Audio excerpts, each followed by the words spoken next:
ঠাকুরের ভাইঝি লক্ষ্মীদেবী বলছেন, ঠাকুর পুরীতে যাননি।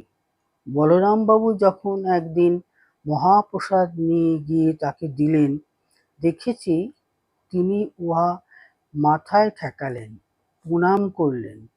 ভাব হলো, পরে বললেন, জগন্নাথ যেন আমি গেছি, সেখানে সবই বড়, বিরাট, সমুদ্র বড়, আর রাস্তাঘাট সব বড় বড়। এই শরীর নিয়ে সেখানে গেলে এটা থাকবেনি। মার সঙ্গে আমি যখন দক্ষিণেশ্বরে থাকতাম, একদিন মা বললেন, কাল উনি আমার জিভে মন্ত্র লিখে দিয়েছেন, তুইও জানা। আমি বললুম, আমার বড় লজ্জা করে, কি বলে চাইব, কারা কারা সব থাকে। তারপর একদিন প্রণাম করতে গেছি, কিছু বলি নাই। তিনি আপনিই বললেন, তোর কোন ঠাকুর ভালো লাগে। শুনে আমার ভারী ভেতর ভেতর আনন্দ। বললুম, কৃষ্ণ। তিনি ওই বীজ ও নাম জিভে লিখে দিলেন। আমার গলায় তুলসীর কণ্ঠীমালা ছিল। কামারপুকুরের জমিদার লাহাবাবুদের পেশন্য দিদি পরিয়ে দিছিল। বললেন, মালা রাখবি, তোকে বেশ দেখায়। আবার কখনো কখনো তার ঘরে কীর্তন ও গান ইত্যাদি হবার আগে রামলাল দাকে বলতেন, ঘরে নবাত পানের দরজাটি খুলে দিতে। কত ভাব ভক্তি হবে, ওরা সব দেখবেনি, শুনবেনি, কেমন করে তবে শিখবে। পরেই হাসতে হাসতে, ওরে রামনেলো, তোর খুড়ির পর্দা যে ফাঁক হয়ে গেল।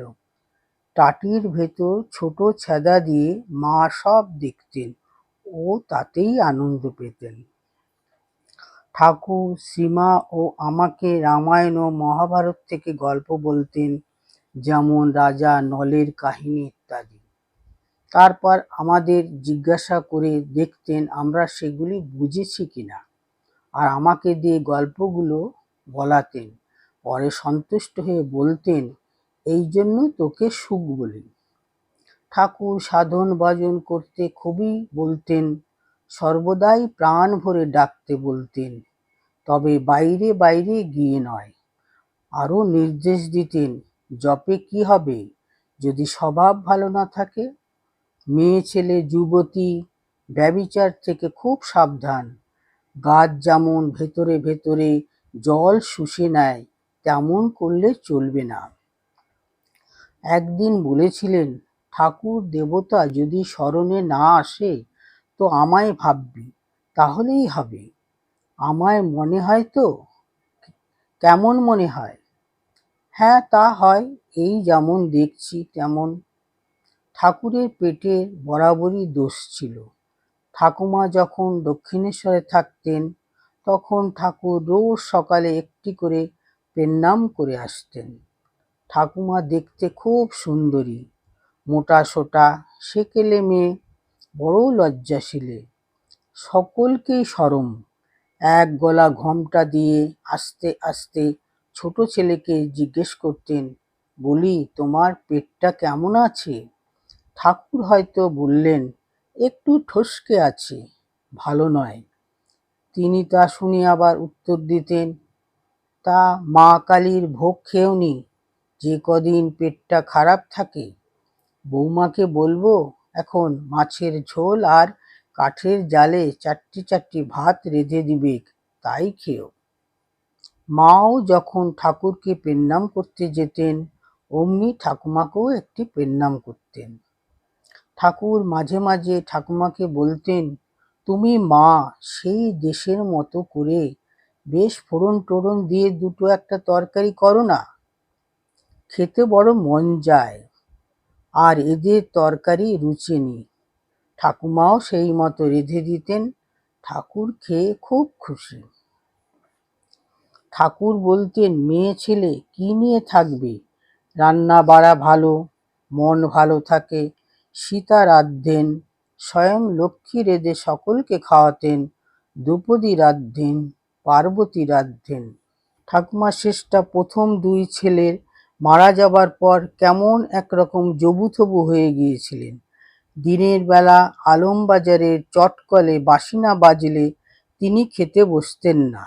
সেই বাঁশি বাজত অমনি বলে উঠতেন, ওই বৈকুণ্ঠের বাঁশি বাজল রে, লক্ষ্মী নারায়ণের ভোগ হলো।